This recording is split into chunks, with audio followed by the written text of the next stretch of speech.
Cancer healer centre a new beginning. ఈ తెలంగాణలో drug culture పై ముఖ్యమంత్రి రేవంత్ రెడ్డి ఆందోళన వ్యక్తం చేశారు. దానికి సంబంధించిన బ్రేకింగ్ చూస్తున్నాము. డ్రగ్ కల్చర్ లో పంజాబ్ దారిలోనే తెలంగాణ వెళుతోంది అంటున్నారు రేవంత్. రాష్ట్రంలో సింథటిక్ డ్రగ్స్ వినియోగం జరుగుతోంది అంటున్నారు ఆయన. యువత ఉపాధి అవకాశాలు లేక ఈ డ్రగ్స్ కు బానిసలవుతున్నారన్నారు ముఖ్యమంత్రి రేవంత్. రాజీవ్ యువ వికాసం పథకాన్ని నిరుద్యోగులంతా సద్వినియోగం చేసుకోవాలని ఈ సందర్భంగా కోరారు ఆయన.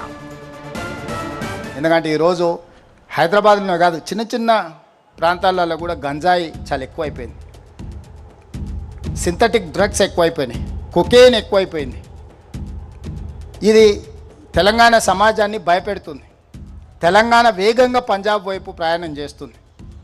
అసలు ఊహించలేనంత వేగంగా ఈ మాదక ద్రవ్యాలు అనేది తెలంగాణను ఆక్రమించుకుంటాయి.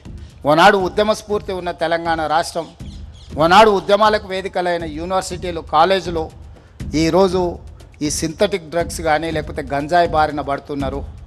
వాళ్ళు ముఖ్యంగా ఉద్యోగం లేక, ఉపాధి లేక వీటి వైపు బానిసలు అవుతున్నారు. Cancer healer centre a new beginning.